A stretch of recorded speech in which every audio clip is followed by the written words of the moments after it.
Hi, this is Janet Fitch, and it is noon on Wednesday, so it is Writing Wednesday, where I answer your writing questions, craft questions, um, any kind of questions about the writing life, about writing, about uh, whatever's on your mind. If it's something that is troubling you, it's something that is troubling more than you. So go ahead and ask questions. I'll take questions in the chat. And if you have questions for me during the week, um, send them to me through my website, janetfitchwrites.com, and I can do a Writing Wednesday around your question. So, welcome.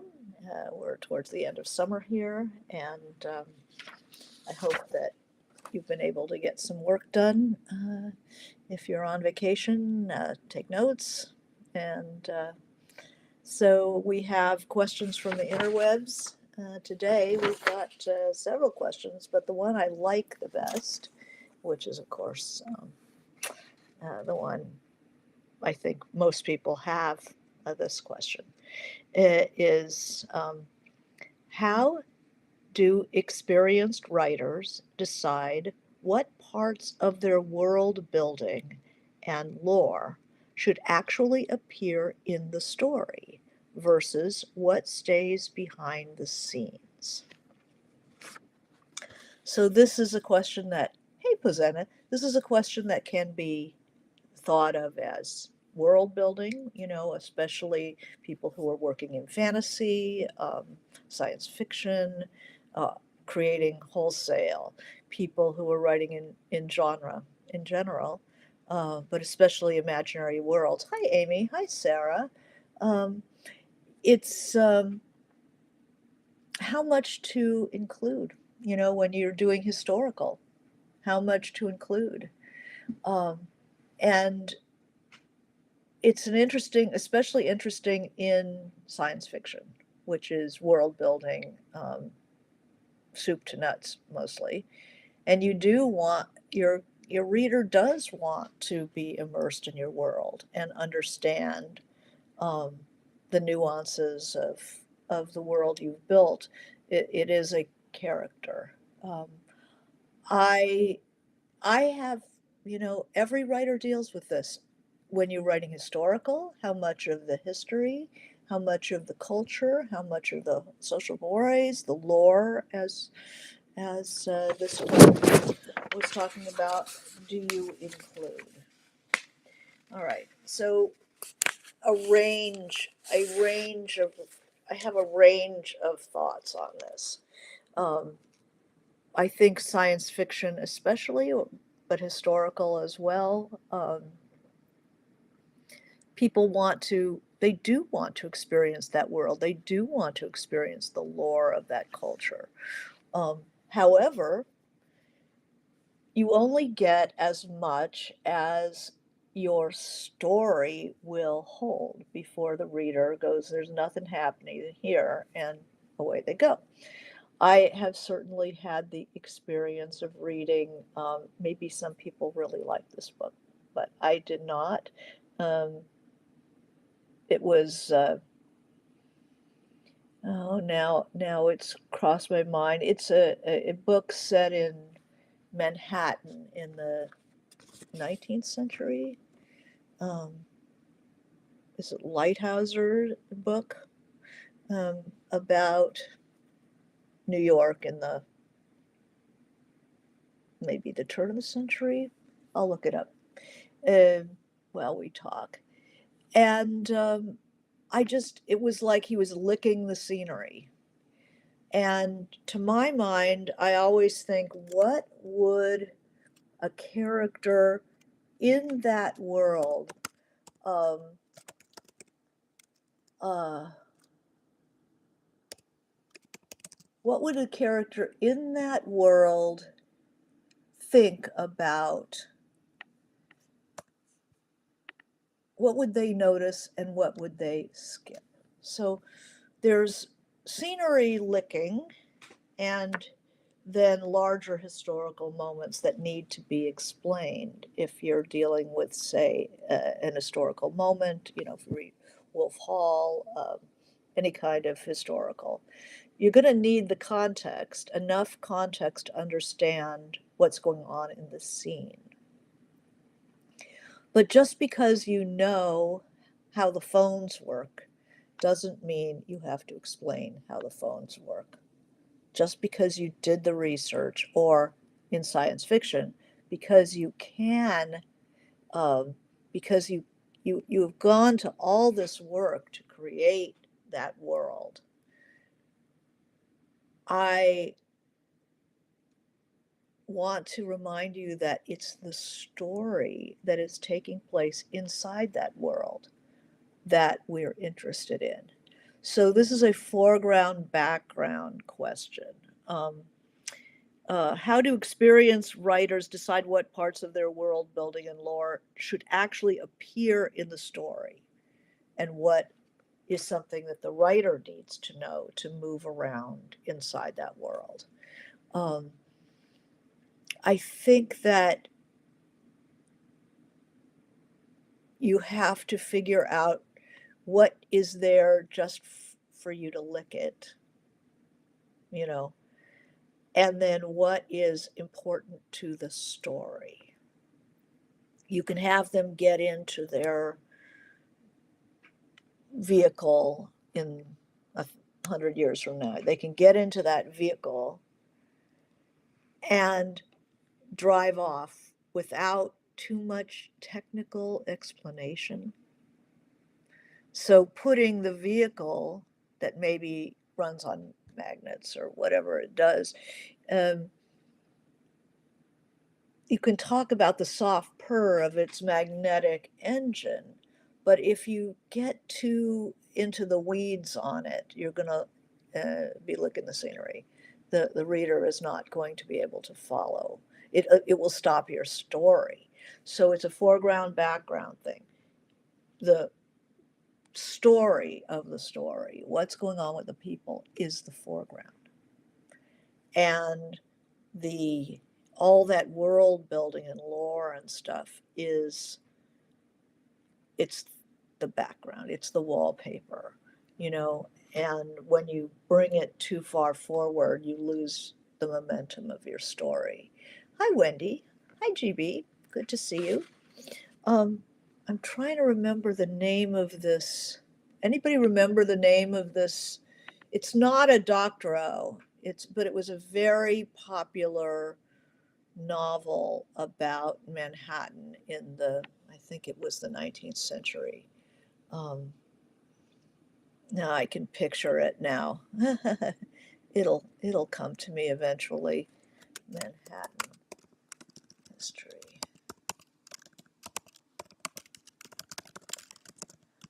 Let's see if I can grab it.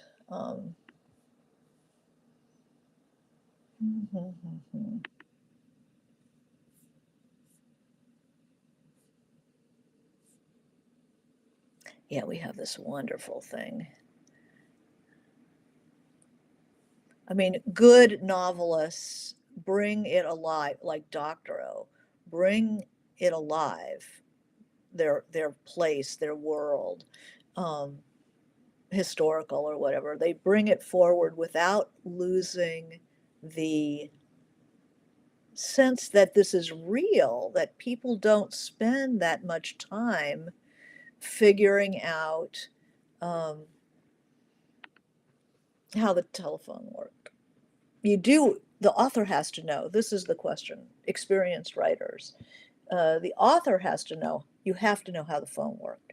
I have to know how a 1916 Evinrude outboard motor works, or a finger or a knitting machine. Um, I used those in the Russian novels.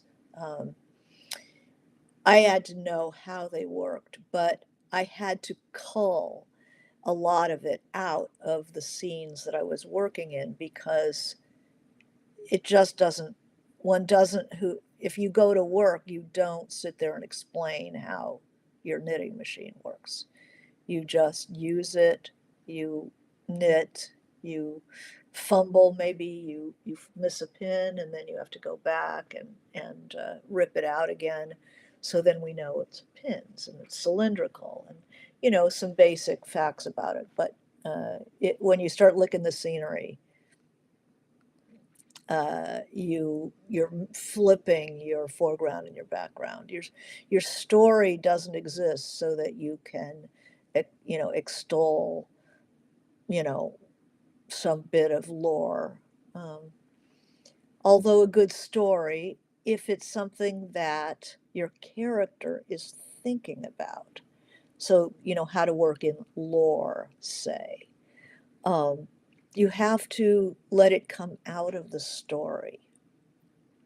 So if you are world building in science fiction or fantasy, where and that's the world building, the heaviest world building of all, um, it has to come out of what the character is going through. So I'm lost in the woods in this fantasy novel. I'm the character lost in the woods, and I come across this strange mushroom. And to explain in a removed voice what that mushroom is and what the lore around it is and the pixie that lives there and blah, blah, blah, whatever it is. Um, you can have the character know it for some reason, but why do they know it? What are they thinking actively in character as they come across it? What is the emotion? It's like, oh no, it's one of those green mushrooms where you know, they're watching me as I go along. I see the glow of the orange spots. That means the blah, blah, blah is in residence. You work it in to how the character feels about it, what's going on, and then um, move on. Um, I think that Frank Herbert in Dune Herbert does a really good job with his all his devices and stuff like that. Not too licky. And I read something recently that was, I believe, now I'm going to click on this. That was sci-fi and was just way too involved in the mechanics of. Uh, I think it was building a program or something like that. Um, and it was just like enough about the K145, uh, we don't need to know that much to believe that the character is a designer or a programmer and knows their stuff, you know. Um, Maybe not 3 paragraphs on that algorithm, you know. How does it relate to their story? Um, so experienced writers try to um, make sure that things are described in a way that the person who is accustomed to that would, how much energy or thought would they give to that? How much do we need to know to understand the story? Um, I think that Gibson is really good with that. William Gibson, who does a lot of futuristic stuff. I mean, he's definitely dealing with games and invented worlds, but he doesn't lick the scenery. You're with that character. You're really interested in what that character is going to do, um, and then what they encounter. Historical, you're always dealing with the problem of how does the character know all this stuff. I, you know, Wolf Hall, the character Cromwell, is very high placed and has spies everywhere, and so he hears a lot of intel. He knows a lot of stuff, but he's never like, well, in Elizabeth and blah, blah, blah, and we did this, and this is how it runs, and this is what it is. It's more, I've got to appear here before the council of six or however many lords there are, and this is the strategy, and so is going to do this, and so is going to do this, and they say that blah blah blah did blah blah blah, back up in Scotland, and I can hold that over him rather than pulling yourself out and like, look at this scenery, look at this, look at this, look at this, the Jacobin cabinetry of the, no, he walks past an elaborately carved door, um, is fine. You don't have to get into the details of Jacobean furniture, um, even if you know it. Uh, I every writer gets caught in the weeds. Every writer gets caught in the weeds. I hope it's like you want to. What did Chanel say? Is you get dressed and then you take something off. As a writer, go ahead and put it in if you have to, if you want, you're immersed and you want to know, and it's very fresh in your mind. That's research problem right there. It's very fresh in your mind, so you want to, you know, put that right down on the page. Watch out for recently acquired, recently acquired information because you need to have it drip down into the subsoil a little bit before it's kind of ready for the page. It has to be. It's like wine, you got to let it rest for a while before it's ready. Fresh information stands out like a poorly restored painting. The new paint is just because you're too excited about it. So watch your research, let it bubble down. Don't use it right away because you'll be licking that scenery. It's not good. Um, and then a lot of things will,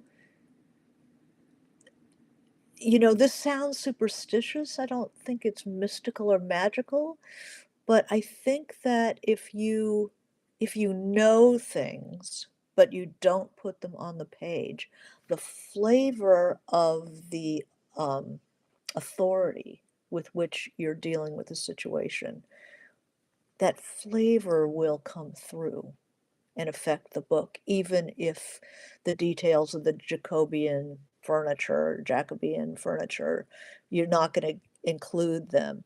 There's something about even a bit of description of passing a door or a chest or something. It'll come through if it's been digested and not just recently, oh my God, I know everything about Jacobean furniture. Oh, so interesting. I got to put this in. I got to put this in. Um, then take something off, be like Chanel. Um, I think that what should appear in the story versus what stays behind the scenes. Sometimes you just need to figure out how the character learned something. Are we going to learn it with them? Like how the you know, triskelion betting system works. Uh, you have to have them in the game or learning the game. And does that help your story or not? The legends and lore have to come through the character. And especially asking yourself if you are using a telephone, say if you're using a cell phone, are you going to talk about the system by which cell phone transmission takes place in 2024, whatever, 2025? How much time are you really going to spend thinking about how that device works? Will this guy, 50 years from now using his device, I don't think is going to be thinking a lot about it either. So you can just, a well-placed adjective, will often take care of it. Um, So it's a dance, sometimes you really want to, have the legend of the well. You want to talk about the legend of the well. You have in Hawthorne's The House of Seven Gables, um, there is a cursed, there's a curse on the well in this house. There's a house and it's cursed and the land is cursed and the well was the reason for the curse. So we have to know what happened, that the guy who originally owned the house and had the well was burned or drowned as a witch, accused of a witch, because the people who have got the land and the house accused him so that they could get the land and the house. And he put a curse on that family. Uh, so we do have to know what went on at the well. What do we need to know and what don't we need to know? Um, I think that you want to both make a vivid story, but have the character, what the character would notice, what the character would tell us, rather than just the author talking about everybody's seen that movie where they have the vintage cars and the cinematographer slash director cannot get over the cars and just licking those vintage cars, the vintage this, the vintage that, versus a well done historical where they have the vintage cars and they look amazing. But the people just get out of the car and go into the building and keep on with their lives. So the tendency to linger over those details that you've lovingly created. Um, and world building in science fiction is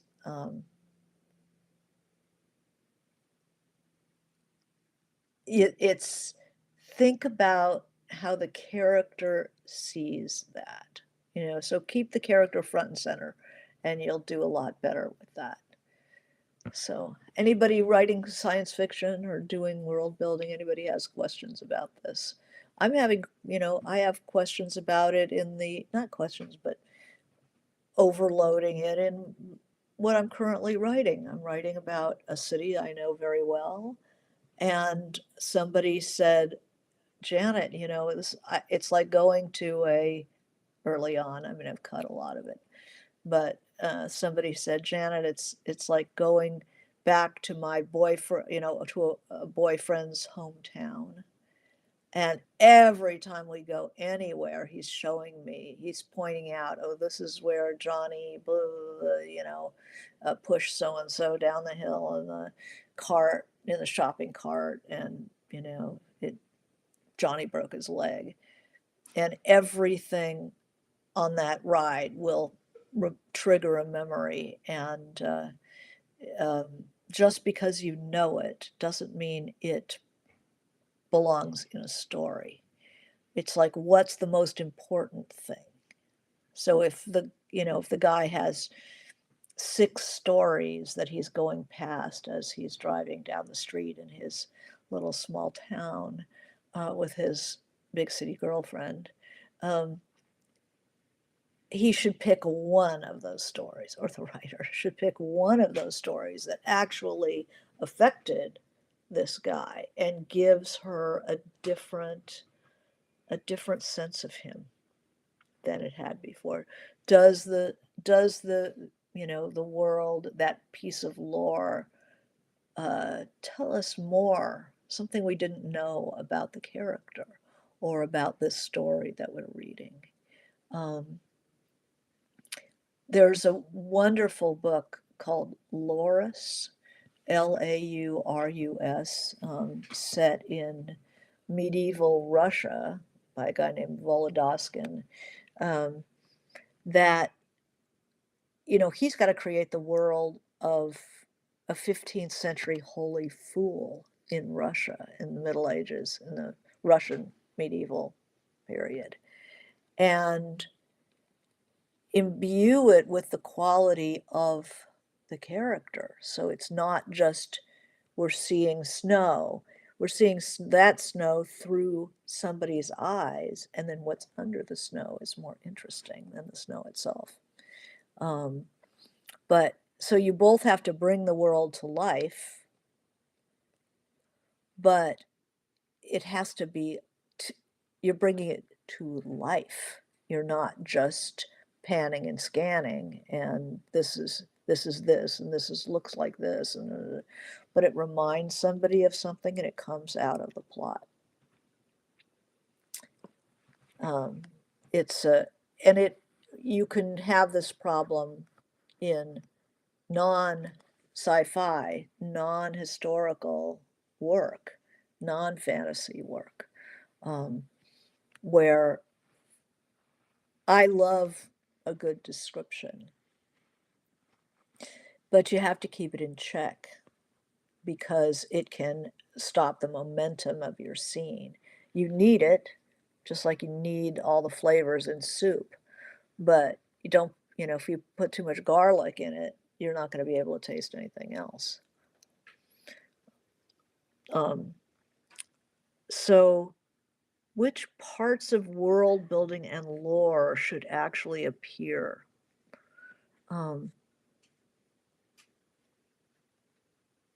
Notice when you're just overloading it, go back and take something off. If that drive through your boyfriend's, through the boyfriend's hometown has too many stops, just ask yourself, do, do I know to, do I need to know this? Does the reader need to know this? So it's heightening what they actually need to know, like pruning roses. You take off the side buds so that the center flower gets very large. You want to figure out what to highlight and what doesn't need to be highlighted. Otherwise, it gets very clotted in there, and we're not so interested in your world anymore. Well, any questions on this? Anybody doing historical or reading something that had way too much, they'd foregrounded their background? Millhauser, Stephen Millhauser. What the hell was that book?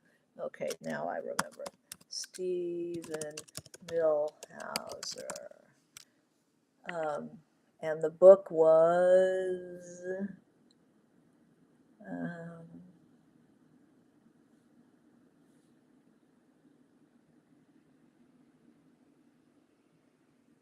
Martin Dressler. Martin Dressler. And if you want to see somebody licking the scenery, take a look at that. Also look at Carol, the movie, which had way too much scenery licking. It was really oppressive. It's just because you can do it doesn't mean you should do it. I'm trying to think of the movie we saw recently that was set historically, but they didn't just sit there and lick the cars. It was cars. Was it a Godfather, maybe? It was something like that. Well, the Godfather does a wonderful job. There's all kinds of old cars in that thing. There's all kinds of detail in that movie. But it stays in the background. It just is. The characters don't marvel at it, they don't go over it. So you do want to be a little nonchalant when you're describing things, and stay in character. So your character will help you out with that. If you say I had to do a bathhouse during the Revolution, there wasn't in Marina M. There wasn't a lot of running water anymore because the city workers, city government was a party that had been attacked by the Bolsheviks. Because they were socialists, but they weren't Bolsheviks, so their power wasn't leading into the Bolshevik camp, the power was still socialist, but it wasn't them. So they had to get rid of these people, the social revolutionaries, who ran civic government, city government, picked up the trash, kept the water on, that kind of stuff. And so nothing was working, and urban people were started using the public baths that poor people used um, for centuries. And how do you describe this without, uh, the public baths were this, were that? Well, you keep them in their character. So my character, who was a very affluent girl who'd never been to a public bath, like what is going to hit her versus what would hit her 3 years later when she always went to those public baths. Maybe she'd notice something different um, than she noticed when she had never been there before. Like how familiar is your character with the world they're being handled? That's why many books, of course, have outsiders as protagonists so that we can see through their eyes and notice things that a habitué would not. Okay, so here's some questions. Okay, GB says, I'm working on a 1970s story about Alaska. Some years ago, an agent at a literary conference wanted me to build more world into the story.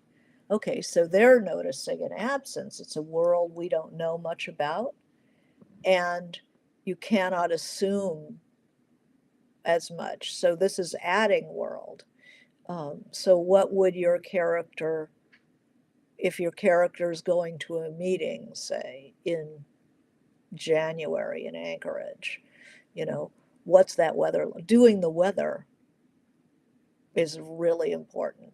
Being able to do the weather and do the landscape, what the textures of weather, what does it feel like on the body to be that cold, or that, having light, 24 hours of light, um, what's growing, what's going on, enough to paint a picture. And then you have the 3 levels of landscape where you're the master shot, where the sky is the actor. What's the sky like? Over what? Uh, then personal level is about the size of a room. So if you're outdoors, indoors, you know, if it's Alaska, you're going to want to be outdoors a little bit just to tell us what it's like. Um, and do the 3 levels. Like, how does it feel on the skin? What's under the hand? Are you picking ice off of your windshield? What's that like? Um, did you almost hit an elk? How big was the elk? Coming across the road. What does it look like? Thank God for YouTube. You can go on and see driving in Anchorage and sit there and look, and what is your character going to encounter? And put us in the body of the character. So I think that's a really good idea. So GB says, are you talking about the White Russians or a different group? You mean Marina M? Um, no, this takes place in Revolutionary St. Petersburg, um, Petrograd, uh, before, during, and after the revolution. So it's the average people, and that there are Bolsheviks, there are formers, um, but the whites are in, they flee that central area, and they go to Siberia, they go to the south, the Don. Um, so yeah, check it out. Sarah says, I'm amused by your choice of historical examples, as both old telephones and cars figure prominently in my novel in progress as plot devices. Yeah. So just be really careful, because I have a character, in Marina M, in Chimes of the Lost Cathedral, the second book. Marina works as a telephone operator at the Central Telephone Exchange. So I do have to give you a sense of wear the apparatus, you wear the apparatus and what it's, and then you have to plug the things in the holes, and you hear, people tell you who they're trying to call. So I have to know all that, but the book can only, it's like a horse, you can't put too much on that horse or it's going to break down. How much does the reader need to know to understand the action of the scene? Um, yeah, old telephones and cars, in a private phone versus, going to the post office to use that phone is interesting. And yeah, so careful, careful. Um, so, hi, Mariam, good to see you. She says, if I'm writing a story with world building, I always feel the need to explain how things work so the reader isn't left wondering. It's hard to get the balance right. Yeah, yeah. Well, you need to know. So look it up, look at YouTube's, figure out how the devices were used, um, how things work, so you know really securely. But all you have to say is, I went to the phone, took off the cradle, you know, rang the operator, um, asked for blah, blah, blah. You don't have to, you have to find a way to make people understand. Is it a candlestick phone? Is it on the wall with a separate receiver? Or is it only an earpiece? Once you figure out what phone it is, an adjective, just slightly, rather than focusing on something that's not the central story. Um,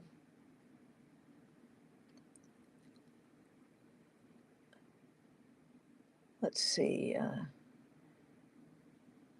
So GB says, it's funny, I in fact do have a bank scene in January. Great ideas you're giving me. Two guys come into a bank armed to make a deal with the bank president. Yeah.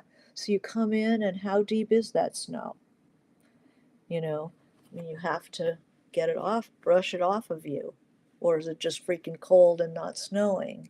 Uh, is there somebody on the street clearing snow up to the bank? Um, how how long does it take um, to thaw out, to kind of regain your consciousness when it's cold? Um, GB says, yeah, the horse analogy, enough but not too much in the pack saddle. Yeah, it's a painting, but your character is moving. Everything is moving. You don't have to describe. Um, if they get out of a car, it doesn't have to be, you know, a 32, Plymouth Mercury, whatever, whatever, with twin this and exhaust that, and it's shiny and good. No, you know, if the guy comes to pick you up for a date and he's driving, a Buick Twin Six or something like that, that's a character observation. She's impressed by that. So you always have to go with the character. And what would the character notice? What wouldn't they notice? What does the reader need to kind of be in the scene, and what they don't? Okay, who else does really good world building, and who overdoes it?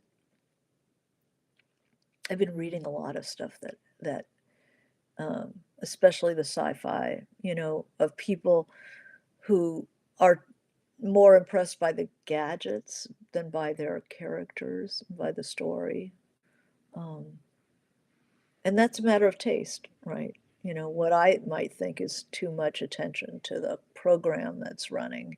The person who's super into the program and not so interested in the people will be sustained by, and be glad that the writer knows that much. But you have to watch out for what I call face in carpet. It's a little bit too granular, rather than putting the say the bank robbery is first. And then what they know about security, or where the Pinkertons are, or where,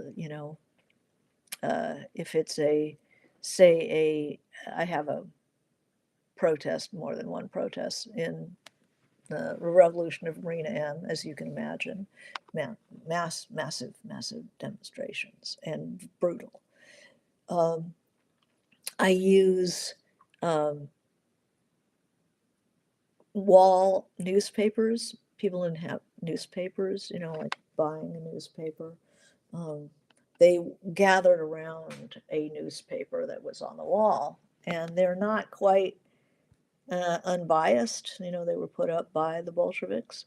So people would read them, and then you'd have the crowd opining, what do you think is really going on? And I think this, and I think that. And, somebody shows their cap has a metal plate so that if they get hit on the head by czarist police, it protects the head. And she's like, oh my God, people are getting really serious here.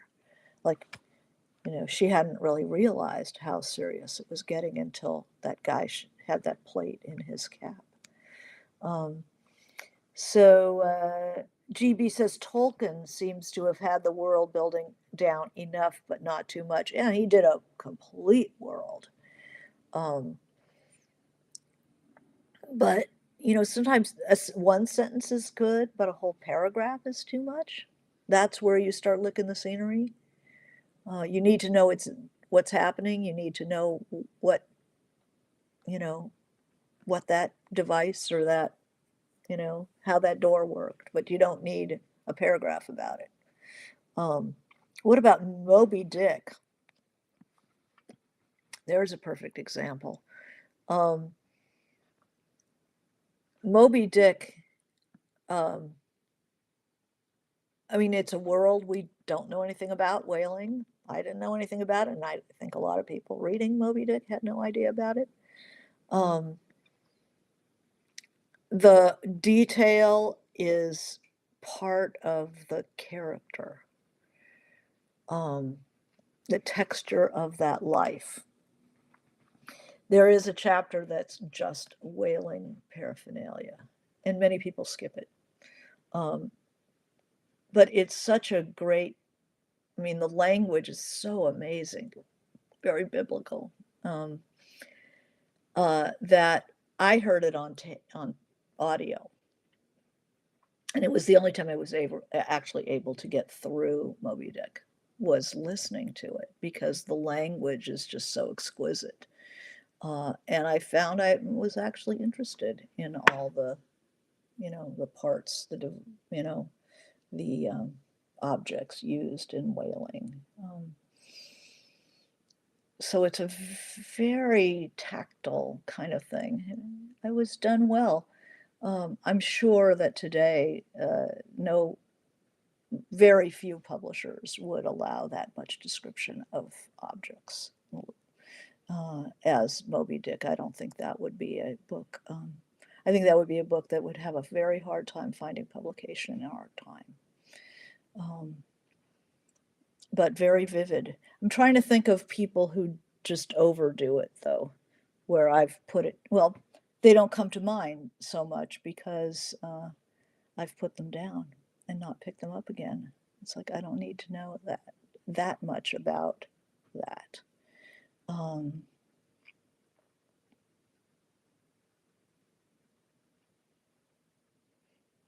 It's always connected to the character and how they would see it. And historical especially, it's like, if I don't want to know how many layers of skirts and hoops and corsets and stuff like that, then I would become impatient with a lot of romance, but sometimes if you can keep it in character of somebody who is just overwhelmed by all this crap, somebody who's unfamiliar with the corsetry and stuff, and then all this stuff that's going on, and it just becomes more and more uncomfortable. until, you're absolutely rigid at the end of it. Or you can also have a character who is getting ready for a seduction. And putting on all that stuff is like a knight putting on armor. It can be very sexy. So you have to figure out your character and then how you're going to use that stuff. It's not without an emotional spin. So Sarah says, do you think that Moby Dick not being publishable now is more about reading tastes or about publishing, both? I think that people are people like a smaller book now. So publishers like a smaller book now. So publishers like a smaller book now. So that's what they're feeding the reading audience. So I think it's a I don't say it's a symbiotic relationship, but I think it's a spiral, and one affecting the other, affecting the other. Laura said, I thought lessons in chemistry was good about not talking about chemistry much. Yeah, good. A really good example. Primo Levi's The Periodic Tables is about chemistry, but of course it's not about chemistry. It's about being a prisoner in a Nazi work camp, and then working as a chemist, and stories about that. Yeah, we tend to remember the ones that worked well, but the ones that didn't work well, it's like, if I have to hear one more thing about X, I'm going to kill myself. And then you close it up. And then you don't even remember that there was too much of that going on. I think people especially have to think about it when they're doing world building, where nothing can be assumed in a science fiction novel or in a fantasy novel. And then how much do you need to do, and how much is the author just playing? Just put it not graphically.